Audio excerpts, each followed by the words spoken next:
चाणक्य न केवल अपने वक्त के महानतम विचारक थे, बल्कि उनकी टीचिंग्स आज भी उतनी ही प्रैक्टिकल और वैल्यूएबल हैं जितनी आज से सैकड़ों साल पहले हुआ करती थी। आज उन्हीं की टीचिंग से हम मैनेजमेंट के 7 नियम सीखेंगे, जिनको अपनाकर आप अपनी लाइफ के हर हिस्से में सफलता पा सकते हैं। और अगर आप बिजनेस करते हैं तो अपने बिजनेस को सफलता की ऊंचाइयों पर ले जा सकते हैं। इन 7 नियमों में से 3 नियम मैं आपको बताऊंगा और बाकी के 4 नियम आपको मेरे दोस्त बुक एंड शिप के चैनल पर मिलेंगे, जिसकी लिंक आपको डिस्क्रिप्शन और एंड स्क्रीन पर मिल जाएगी। चाणक्य का कहना था कि बिजनेस में सफलता के लिए आपके पास सही टीम होना जरूरी है और उसे मैनेज करना भी उतना ही इम्पोर्टेंट है। दोस्तों, एक अकेला इंसान लाइफ में कभी भी बहुत बड़ी सफलता नहीं पा सकता।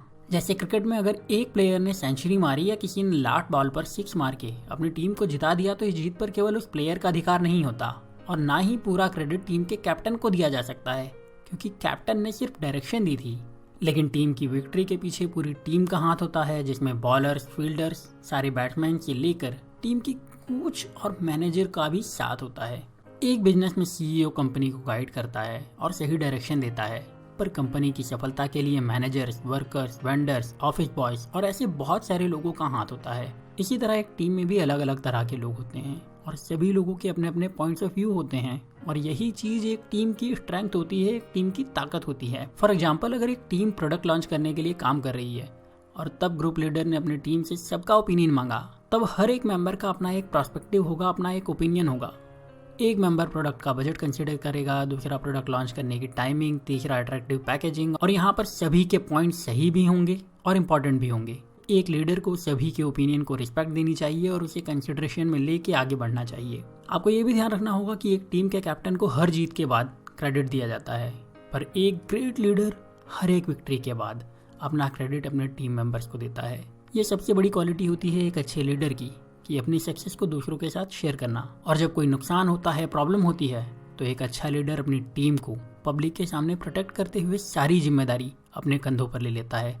बाद में चाहे वो अपनी टीम को अकेले में जितना भी गुस्सा दिखा ले या डांट ले, लेकिन एक ग्रेट लीडर पब्लिक के सामने हमेशा अपनी टीम को डिफेंड करता है। इसका एक बहुत अच्छा एग्जांपल मैं आपको बताता हूँ, जो कि हमारे देश के महानतम लोगों में से एक डॉक्टर APJ कलाम साहब से जुड़ा हुआ है। जब 1979 में हमारे देश ने पहला रॉकेट बनाकर लॉन्च करने की कोशिश करी थी, तब कुछ तकनीकी कारणों से रॉकेट लॉन्च फेल हो गया था।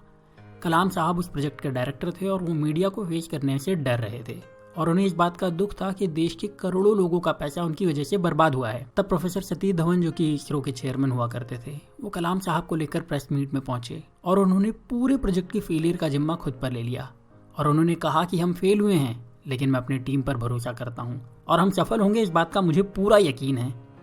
उसके ठीक 1 साल बाद कलाम साहब के डायरेक्शन में टीम ने देश के पहले सेल्फ मेड रॉकेट से सैटेलाइट को स्थापित कर दिया।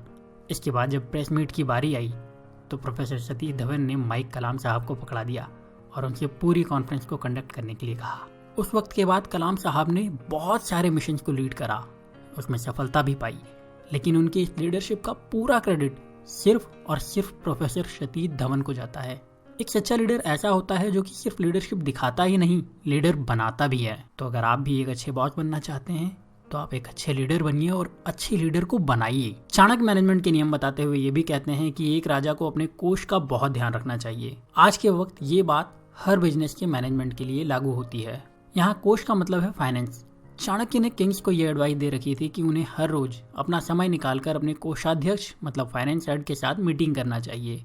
फाइनेंस मैनेजमेंट किंगडम चलाने के लिए बहुत इंपॉर्टेंट होता है। ऐसे ही कॉर्पोरेट वर्ल्ड में सक्सेस पाने के लिए फाइनेंशियल नॉलेज होना बहुत जरूरी है।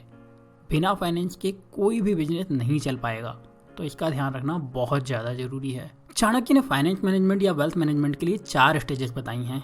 इसमें पहली स्टेज है वेल्थ आइडेंटिफिकेशन, यानी कि सबसे पहले आपको ये पता करना होगा कि पैसा कहाँ से आता है। उदाहरण के लिए, अगर आप एक कुआं खोद रहे हैं, तो उसके लिए आपको साइंटिफिक और लॉजिकल प्रोसेस फॉलो करनी होगी। ऐसा लोकेशन ढूंढना होगा जहाँ पर अंडरग्राउंड पानी हो, और इसी तरह की दूसरी बातें। जब आप सही जानकारी के साथ सोच समझ के कुआं खोदोगे, तो आपको पानी जरूर मिलेगा। ऐसे ही अगर आपको वेल्थी इंसान बनना है, तो इसके लिए आपको ये फाइंड आउट करना पड़ेगा कि पैसे कहाँ से आ रहे हैं। एक बिजनेसमैन रोज अपने बिजनेस के एक्सपेंशन के बारे में सोचता है। एक सेल्समैन अपनी सेल्स बढ़ाने के लिए न्यू मार्केट फाइंड करता है। ऐसे ही आपको अपनी फील्ड के बारे में रिसर्च करनी होगी कि पैसा कहाँ से आ रहा है और पैसा कहाँ से आ सकता है। दूसरी स्टेज है वेल्थ क्रिएशन या अपने फाइनेंस को बढ़ाना। वेल्थ क्रिएट करने के लिए बहुत ही हार्डवर्क और पेशेंस चाहिए। जब आप कुआं खोदना शुरू करते हैं तब आपको बहुत बार खुद पर डाउट होने लगता है कि मैं सही डायरेक्शन में जा रहा हूँ या नहीं, क्या मुझे पानी मिलेगा या नहीं। एक सफल आदमी से किसी ने पूछा कि सर आपको सफलता एक रात में मिली, आपने ये कैसे किया। तब उस सफल आदमी ने आंसर दिया कि बेशक मुझे सफलता एक रात में मिली, पर वो रात बहुत लंबी थी। ऐसे ही लाइफ में पैसे कमाने के लिए हार्ड वर्क, डेडिकेशन और पेशेंस बहुत जरूरी है, जो कि आपको ध्यान रखना होगा और चाणक्य ने भी यही बात सबको समझाई है। फाइनेंशियल मैनेजमेंट का तीसरा स्टेज है वेल्थ मैनेजमेंट, यानी कि अपनी वेल्थ को ठीक तरह से मैनेज करना। एक प्रॉब्लम का एंड दूसरी प्रॉब्लम की शुरुआत होती है। जैसे ही आपने वेल्थ क्रिएट कर ली, आपको सामने नया चैलेंज आएगा कि अब क्या करें। कुआं खोदने के बाद अगर आपको पानी मिल गया तो आपको फिर उस कुएं को अच्छी तरह से मेंटेन करना होगा, उसे क्लीन रखना होगा, उसमें पानी निकालने का एक प्रोसेस बनाना होगा। ऐसे ही पैसे कमाने के बाद आपको अपने पैसे को सही तरह से यूज करना होगा और उसके लिए आपको वेल्थ मैनेजमेंट बहुत इंपॉर्टेंट है। तो आपको वो भी बहुत जरूरी है कि आप सीखें और तभी आप बिजनेस में सफल हो पाएंगे। फाइनेंशियल मैनेजमेंट का चौथा हिस्सा है वेल्थ डिस्ट्रीब्यूशन या पैसे को सही जगह पर खर्च करना। चाणक्य के हिसाब से एक ग्रेट लीडर वो होता है जो अपनी बनाई हुई वेल्थ को दूसरे लोगों की मदद करने के लिए भी खर्च करे। अगर आप चाहते हैं तो ऐसे लोगों की मदद करो जिन्हें पैसे की जरूरत हो और जो कुछ करना चाहते हैं। किसी की छोटे स्टार्टअप में आप इन्वेस्ट करने में मदद करिए, हॉस्पिटल में डोनेट करिए, किसी बच्चे को एजुकेशन में मदद करिए या इसी तरह के दूसरे इंपॉर्टेंट और इफेक्टिव कामों में अपने पैसे को खर्च करिए। चाणक्य का कहना था कि जो भी चीज दुनिया ने तुम्हें दी है उसे तुम्हें रिटर्न करना होगा।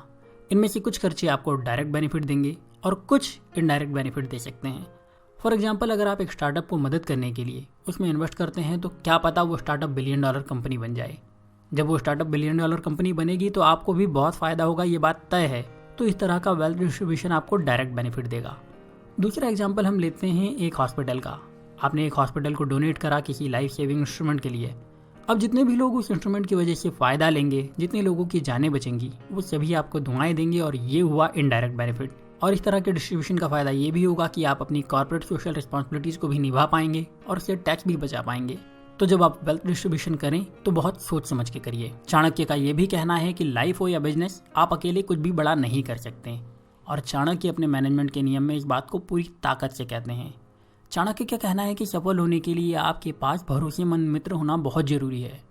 यहाँ मित्र का मतलब दोस्त, फ्रेंड या पार्टनर से हो सकता है। सबसे बड़े किंग को भी एक मित्र की जरूरत होती है जो उसके बुरे समय में साथ दे। जैसे कि इंग्लिश में कहा जाता है, फ्रेंड कैन मेक यू और ब्रेक यू कम्प्लीटली। सारी सफल कंपनीज को एक अच्छे एडवाइजर की वैल्यू पता होती है, इसलिए वो अपने एडवाइजर्स को बहुत ध्यान से सेलेक्ट करते हैं। अगर आप कौन बनेगा करोड़पति देखते होंगे तो उसमें 2 लाइफलाइन है, फोन ए फ्रेंड और जोड़ीदार। जब भी खिलाड़ी को कोई टफ क्वेश्चन का सामना करना पड़ता है तब वो अपने दोस्त या फिर जोड़ीदार की मदद ले सकता है। पर लाइफ में बहुत सारे लोग किसी से भी मदद मांगने से पहले संकोच करते हैं। उनके बीच में एक ईगो आ जाता है कि इसे मैं मदद क्यों मांगूं।